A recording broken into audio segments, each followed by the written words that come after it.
When Vikings attacked the wrong empire, the Seville Raid of 844 AD.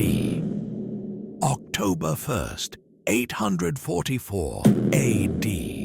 The Guadalquivir River, southern Spain. A fisherman stands on the riverbank at dawn, mending his nets. The water is calm. The fields beyond are heavy with autumn grain. This is Al-Andalus, the jewel of the Muslim world, a land of poetry, astronomy, and unimaginable wealth. Then he sees them. Longships emerge from the morning fog, dozens of them. Dragon-headed prows cut through the mist. Shields line the sides. The oars move in perfect synchronization. He has no word for what he is seeing. These ships are nothing like the heavy, slow vessels of the Mediterranean. They move silently, hungrily, impossibly fast. The fisherman runs. He screams a warning to the city ahead. Al-Majus! Al-Majus! Run for your lives! The fire worshippers have come. By the 9th century, the Vikings had become the terror of Christian Europe. They had sacked monasteries across Ireland. They had conquered kingdoms in England. They had sailed up the Seine and burned Paris to the ground. But they had never ventured this far south.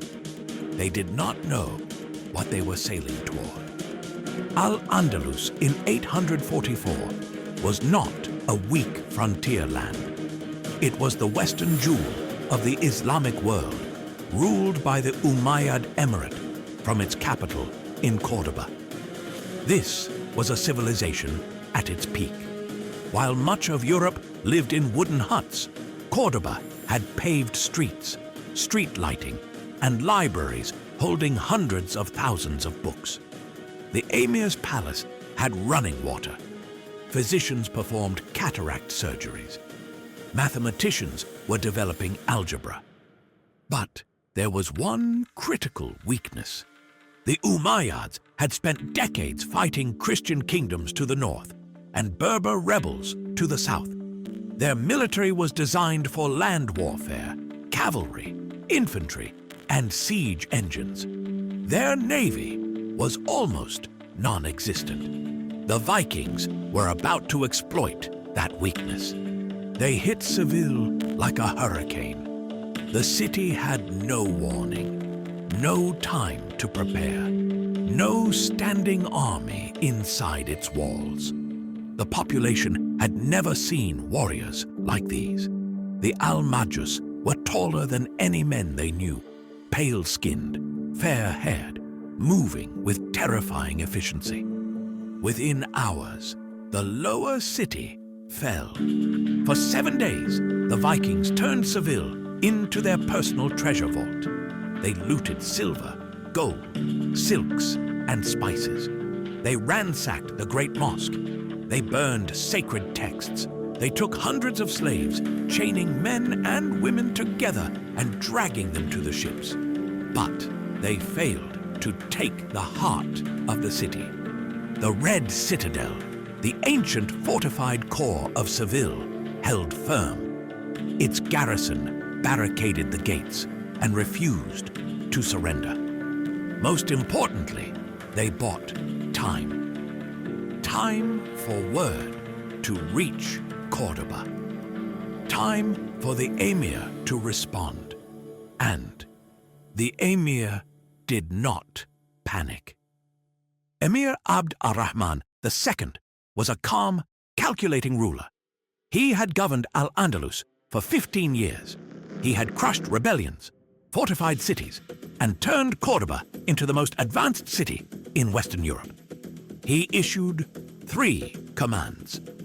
First, mobilize the Hasham, the elite royal guard.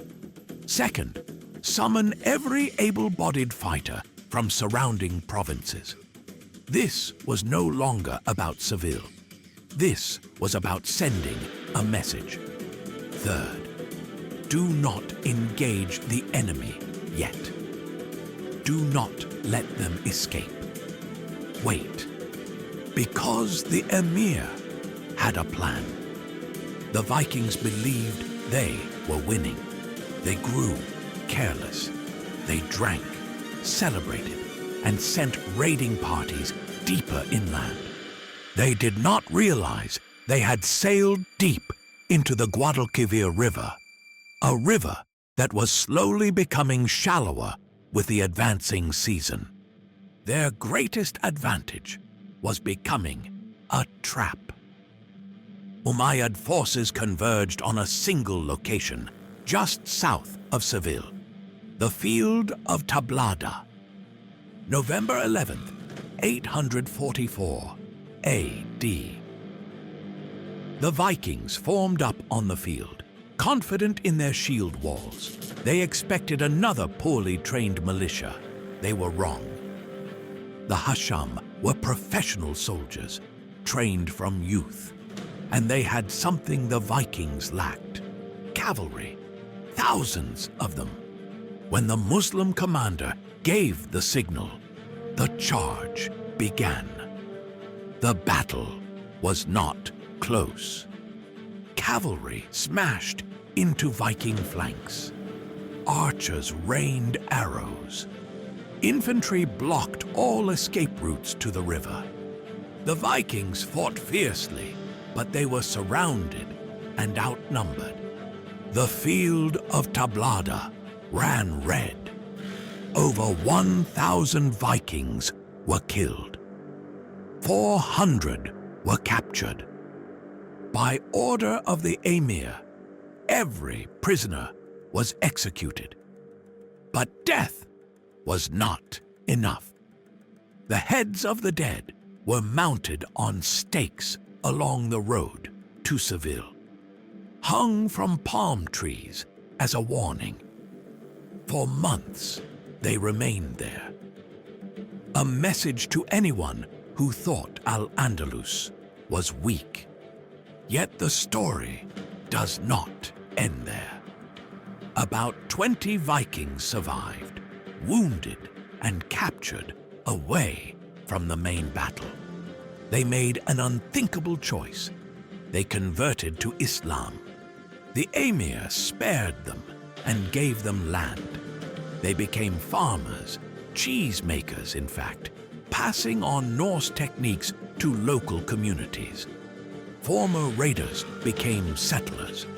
History can be strange, but Abd ar-Rahman II had learned his lesson.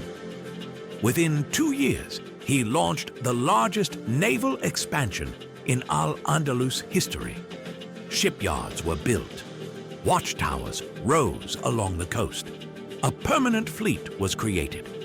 When the Vikings returned in 859, they found a prepared empire. They were defeated again. After that, Viking raids never successfully penetrated Al-Andalus. The Seville Raid of 844 became legend. In Scandinavia, it was remembered as a warning. Not every land was easy prey. In Al-Andalus, it became a symbol of resilience. The day an empire reminded the Vikings of one simple truth: you are not the only wolves in the forest.